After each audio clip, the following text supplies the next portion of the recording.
Hello বন্ধুরা, আজকে আমাদের গন্তব্য হচ্ছে চট্টগ্রাম আনোয়ারা কেএসআই।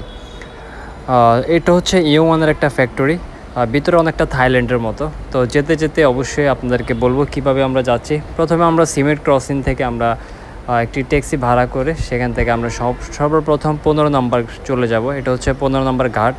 তো যেতে যেতে কিছু রাস্তা আপনাদেরকে দেখানোর চেষ্টা করলাম এবং ঘাটে চলে আসলাম অলরেডি অবশেষে। তো এখানে একটা দৃশ্য আপনাদেরকে দেখানোর চেষ্টা করি। এটা হচ্ছে আপনার কর্ণফুলী নদী, বিশাল একটি নদী। তো নদীর পুরো ভিউটা অবশ্যই আপনাদেরকে দেখানোর চেষ্টা করব। এই যে যদি আপনাদেরকে দেখাই, দেখেন এটা এমন একটি নদী যেটা আসলে খুবই বড়।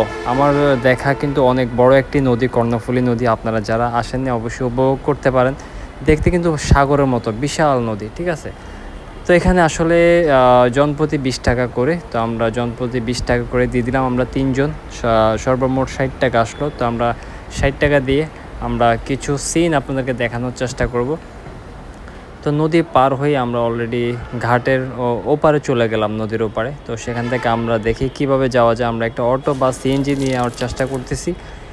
অটো অবশেষে আমরা অটো একটি পেয়েছি, তবে সেটা ভাড়া খুবই কম। অলরেডি আমরা অটো দিয়ে কিন্তু চলে আসলাম চট্টগ্রাম কোরিয়ান ইপিজেড।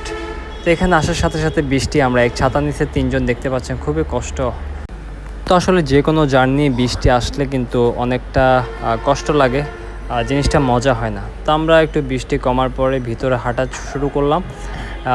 যদি আপনাদেরকে দেখাই, এখানে আসলে চোখ যত দূর যায় অত দূর কিন্তু আপনার শেষ নাই। এত বড় ইপিজেড, আসলে কি বলবো, পুরো একটি জেলার মতো। একটি জেলা, যত জায়গা স্পেস রয়েছে।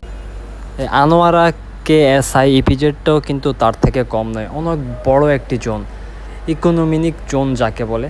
তো আসলে ভিতরটা কিন্তু খুবই চমৎকার, অনেকটা থাইল্যান্ডের মতো। আমি সর্বপ্রথমে আপনাদেরকে বলেছি, আপনারা না আসলে কিন্তু বুঝতে পারবেন না। এখানে আপনারা ঘোরাফেরা করতে পারবেন অনায়াসে, খুবই ভালো লাগবে। আমার কাছে আসলে জায়গাটা খুবই ভালো লাগলো।